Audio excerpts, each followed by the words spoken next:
Biden. That wasn't bad, but we'll give it another go. This time, I want everyone, from right down on his home street of Garden Street, to the Market Square in Ballina, where we've got big screens, from Pearse Street, up Ardnaree and down the quay, to here on the banks of the historic River Moy, behind the Cathedral. Are we ready to give President Biden a homecoming welcome?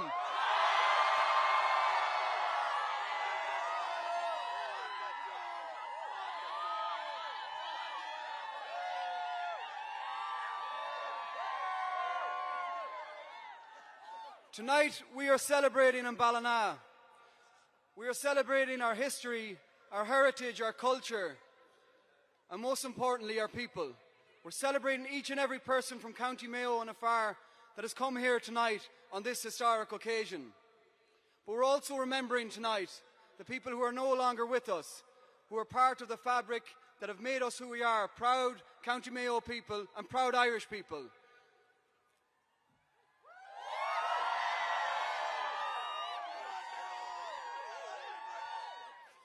The Ballina story was not always celebratory. We've had our difficult times. On these streets and on these laneways during famine, so many people died and emigrated. Many went to Scranton, our sister city in the USA. They went in search of a better life. One man, Edward Blewett, went to Scranton. Like many of him from this area, thousands of us from County Mayo went to Scranton and went down into the coal mines, worked the railways. But coming out of those coal mines came hope and came the Edward Blewett story that has now become the Joe Biden story.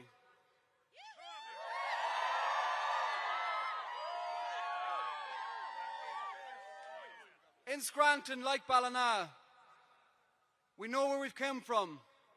We're proud of who we are. And in just a few moments' time, the President of the USA is back for the third time in Ballina, County Mayo.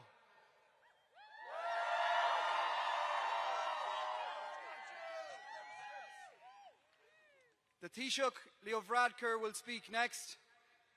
After Taoiseach speaks, I hope that you give a rousing, powerful, Western, soulful, homecoming welcome to the 46th President of the United States of America, President Joe Biden. Have a great night.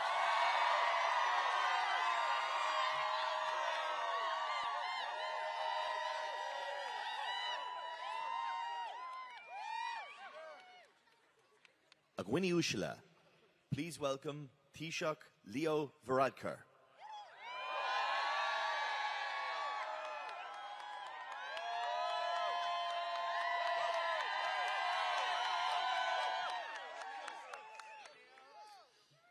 President Biden, Ambassador Cronin, distinguished guests, ladies and gentlemen. Mr. President, welcome back to Mayo.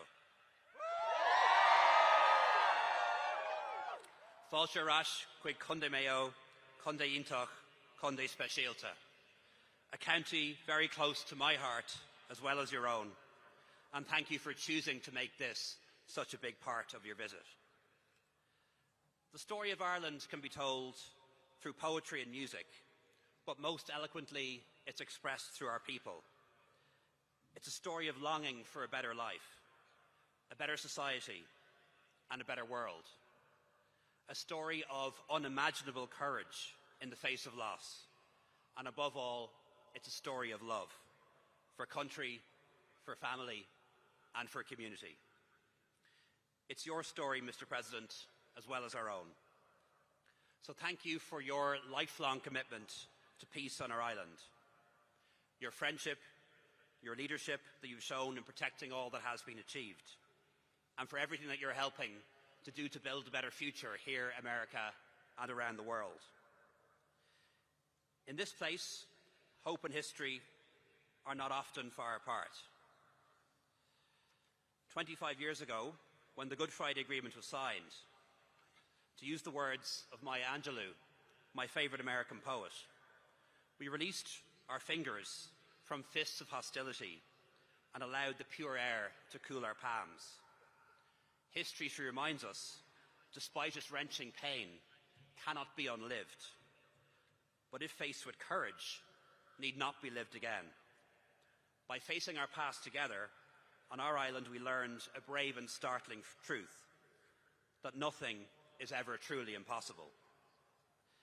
In the darkest days of our country's history, the Blewitts and the Finnegans and countless other families left these shores for a better life in the new world. Mayo has changed considerably, and Ireland has changed considerably since Edward Blewett fled these shores during the worst days of the famine. We were a country at the time starved of food, of medicine, in despair, starved of opportunity, and starved for even longer of basic rights and freedoms. A country that was being denuded of its people, a country that was not in charge of its own affairs. Today, Mayo, as you've witnessed, is linked to the world by fibre and by air. It's connected to communities across the globe through its people. Mayo is home to American companies that provide good jobs for so many people, and a new technological university which provides the greatest passport for all, an education. So here outside St. Muredach's Cathedral, we must rededicate ourselves to playing our part in the fight between darkness and light, despair and hope, injustice and dignity. We pray for the wisdom to guide us, the words to speak up for those without a voice, the shield to protect our planet, and the strength to do what is right always. Mr. President, we know that your life story reminds us that although tragedy may shape us, it never solely defines us. Love of country, of family, and of each other moves us forward, providing new hope and inspiring others along the way. President Biden, you are the most Irish of all American presidents, not because of what is written on your family tree, but because of what is enshrined in your soul. We didn't need to gather here today in our tens of thousands to say welcome back to Ireland, because in your heart you never left. Thank you very much, Mr. President. We look forward to your words.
Please welcome a son of Ballina and the 46th President of the United States, Joe Biden.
I see the light.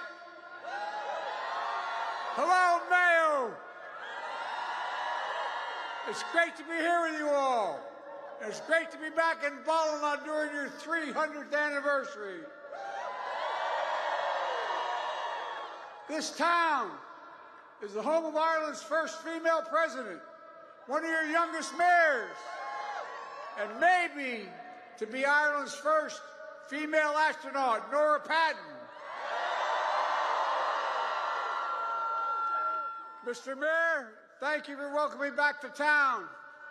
And I also want to thank the Taoiseach for his remarkable hospitality, his generous remarks, and maybe most importantly for his friendship. I want to thank the bands that played earlier. God, you guys are amazing. And the academics. Let's give another big hand, by the way, to the Chieftains. I remember being with you back in 2016. I'm grateful you came back for one more time to perform tonight. Thank you, the Chieftains. Your music is incredible, and I've been a long-time fan. My good friend Enda Kenny, former Taoiseach, a Mayo man, is here with Finola, his wife. God love her, she's going to go straight to heaven. I love you both, but most of all, I want to acknowledge my family, all the Blewitts. You make me proud. You make me proud. All year, the words of the great Mayo poet Andrew Rafferty have been ringing in my head. And it goes like this. He said, "Now the spring is coming. I shall raise my sail. Since it entered my head, I won't stay still until I shall stand in the center of County Mayo."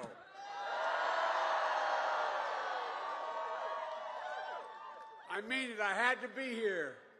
My son Hunter and my sister Valerie and I made several stops across Mayo today. We visited Knox Shrine, where I was hosted by Father Richard Gibbons. We also met, out of the blue, we didn't know he was there, a former military chaplain, Father O'Grady, who gave my son last rites in Walter Reed Medical Hospital in Washington. It was incredible to see him. It seemed like a sign. We traveled up to North Mayo Heritage Center, where I learned even more about my roots in Mayo. Roots that led me back here to Ballina and to St. Muredach. What a magnificent cathedral. I also learned, if you go far enough back, you can find a record of one Edward Blewett, who worked for several years in the Ordnance Survey mapping this entire area of Ireland. But even before that, it turns out, he worked in the old Ballina brickyard. We found a record, or I should say the Historical Society found a record for me. In 1828, he was paid 21 pounds and 12 shillings to help supply this bricks for this cathedral. 27,000 of them. I was able to hold one in my hand today. They're damn heavy. They're heavy.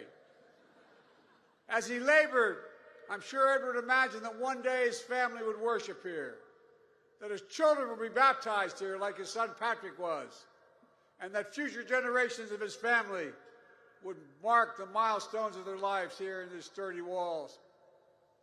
But I doubt he ever imagined his great-great-great-grandson would return 200 years later as President of the United States of America. Isn't that amazing? And I want to thank you. I want to say thank you. I heard you all had an impromptu celebration the night I was declared the winner in 2020 election. You decked out the town, I'm told, in red, white, and blue, with cars and crowds gathering in the market square, singing the green and the red of Mayo. Well, I tell you what, it means the world to me. It meant the world to me and my entire family to be embraced as Mayo Joe, son of Ballina. My mother, my grandmother, whose maiden name was Blewett, they're smiling down on me right now. And I can tell you what, that song speaks to me. It goes like, oh, the feeling that came over me to stay forevermore, forevermore. Stay forevermore. And on the green and red of Mayo, oh, the green and red of Mayo, oh, the green and red of Mayo.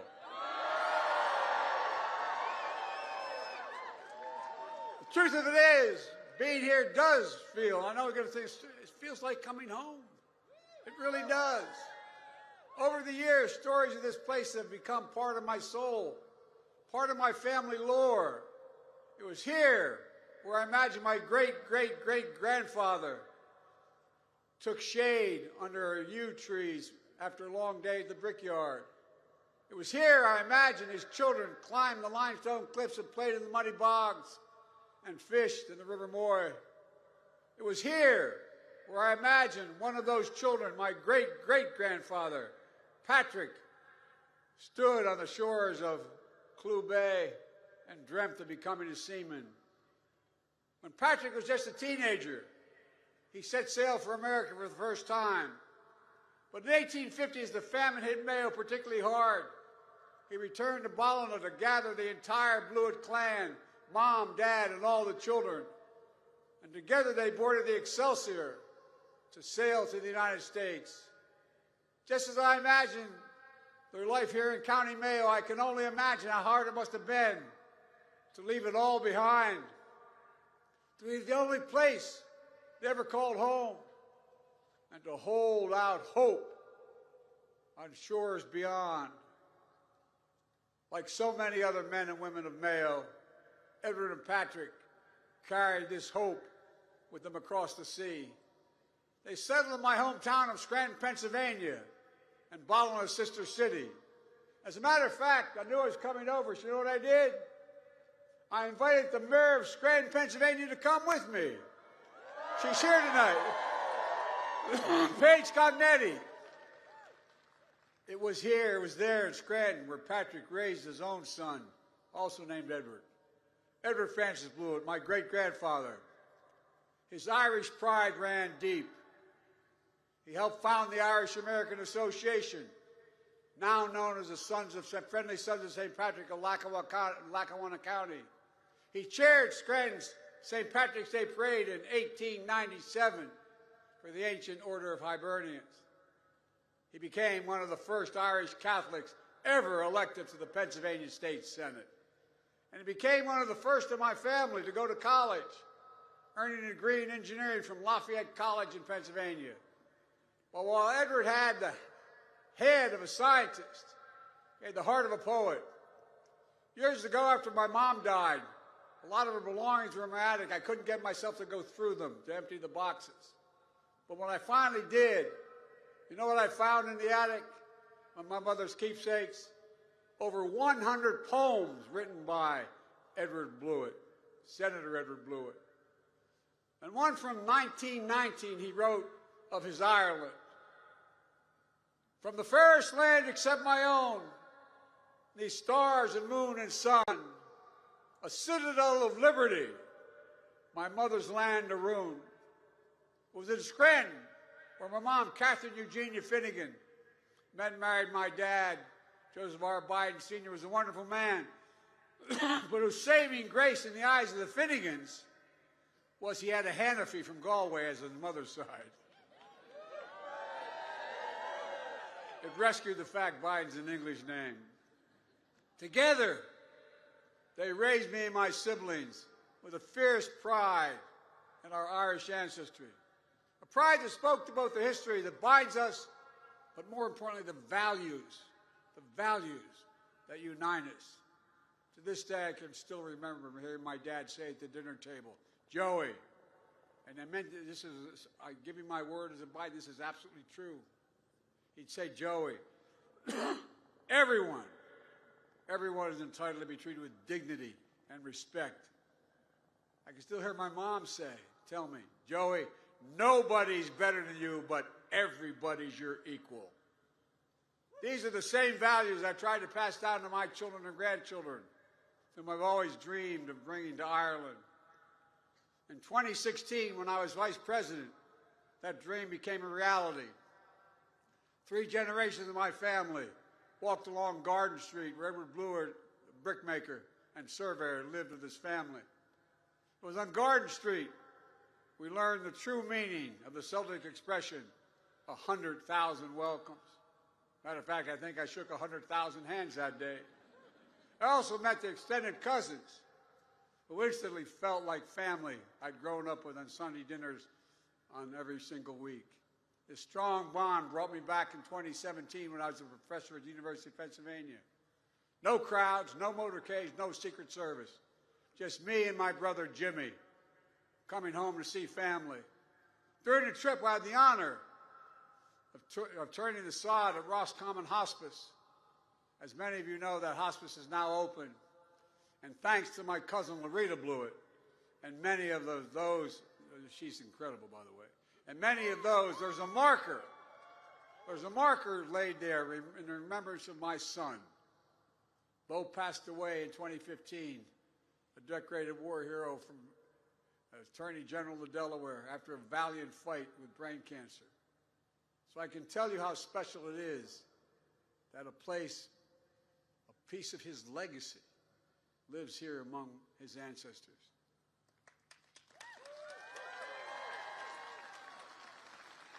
And thinking about it, I can hear my dad's voice again. He'd always say, Joey, remember, family is the beginning, the middle, and the end.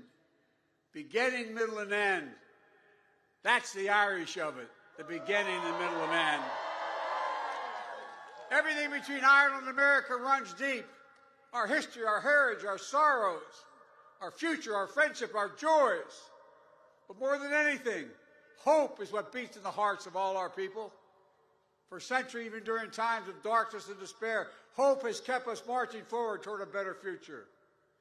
One of greater liberty, greater dignity, and greater possibilities. In the earliest days of my nation's history, thousands of Scots-Irish alongside George Washington defended those ideals. And then those democratic ideals were under threat during my nation's civil wars. That's when the Irish immigrants came after the famine. More than 150,000 of them joined the fight to defend the liberty and equality, many serving in the legendary Irish Brigade. When one other Irish Catholic president, only other one, John F. Kennedy, visited Ireland 60 years ago, you can clap for him, man. He was something else. He presented your Parliament with a flag of the regiment of that Irish Brigade, honoring Ireland's great contributions to American freedom. It still hangs there to this day. It's a legacy of faith and fidelity to freedom, to one another, that has been handed down generation to generation to generation. Today, the United States continues to honor that legacy, including that one of a Mayo-born Marine named Patrick Gallagher. Patrick immigrated to New York in 1962. He worked for the Senate campaign of one of my political heroes, Robert F. Kennedy. A few years later, when he wasn't even a U.S. citizen, Patrick joined the United States Marine Corps and deployed to Vietnam. In January of 1966, Patrick's team was attacked in an ambush. When the enemy hurled a grenade at his team, Patrick threw himself on top of that grenade. He was willing to sacrifice his life to save his brothers in arms. He survived that attack today, but was awarded the Navy Cross for his bravery. Sadly, he was later killed in action. But this year, his name will be honored in iron as the United States launches a new Navy destroyer, the USS Patrick Gallagher from Mayo. You know, I've often said that we Irish are the only people who are actually nostalgic about the future. We always believe in a better tomorrow. It's because no matter what, we've always carried hope in our hearts. It's hope that lifted the way through the darkness and lighted it for us. Our strength has helped us overcome everyday hardships. And above all, our courage has allowed us to march forward in faith, even in the face of sorrow and setbacks. As we know all too well, this is not just a story of our past, but our present and our future as well. Earlier this week marked 25 years since the signing of the Good Friday Agreement. 25 years of peace and progress not just for the people of Northern Ireland, but the people all across the island. It's a reminder of the importance of peace and what you can accomplish when we work together in common cause. Ladies and gentlemen, our world today stands at an inflection point where the decisions we make today are going to affect our futures for decades to come. And it's in these moments where we need hope and courage more than ever. We're facing enormous challenges around the world, challenges that are too great for any one country to solve alone. Together we must take on these challenges of disease, food insecurity, which continue to devastate communities around the world, just as they did in Ireland generations ago. And I'm so proud to say that Ireland has not forgotten. You've stepped up as a leader to fight global hunger around the world today. We must tackle the climate crisis that has devastating impacts to preserve our planet for generations to come. As I said to the Parliament, Ireland's famous 40 shades of green now include green energy, green agriculture, and green jobs. And with Russia's brutal war of aggression, shattering the peace of Ukraine and in Europe, we must renew our commitment to our values our ancestors fought for. What do we Irish fight for? Freedom, democracy. It always must be defended. And I want to thank you. I mean this from the bottom of my heart. I want to thank you for your incredible generosity you've shown, like so many other Irish families across this country who have opened up their hearts and homes to tens of thousands of Ukrainian refugees fleeing Russia's brutal violence. I've been there many times. Ireland remembers. Ireland remembers. So let me end where I began, with the bricks of this cathedral. Nearly 200 years ago, the bricks touched by my great-great-great-grandfather in his hands still hold up this soaring nave and hold it aloft.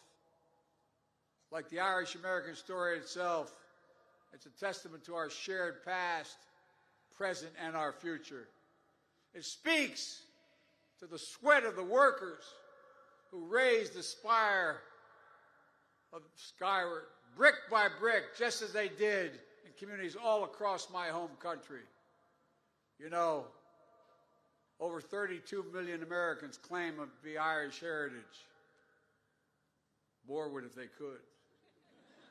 And I imagine all the hope and hard work embodied in those Irish hearts inspired another one of my great-great-grandfathers, Edward Francis Blewett's poems. This one was from 1925, toward the end of his life. He called it The Workers. It goes like this: the march of progress cannot cease while hearts and minds and ardent souls are bound in faith to sublime things. My friends, people of Mayo, this is a moment to recommit our hearts, our minds, our ardent souls to the march of progress, to lay the foundations brick by brick by brick for a better future for our kids and our grandkids. One of greater liberty, opportunity, and dignity, just like our ancestors did for us. I've never been more optimistic, and I've been doing this a long time. I've never been more optimistic about what we can achieve if we stick together and stick to our values. This is a time of enormous possibilities. And united by history, heritage, and hope, and maybe most of all by courage, nothing is beyond our reach.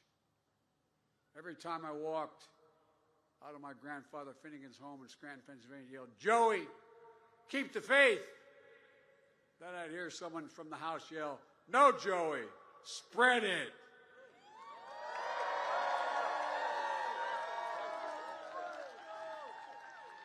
May God protect all those who serve the cause of peace. And oh, one more thing. Mayo for Sam! Mayo for Sam! Thank you, thank you, thank you.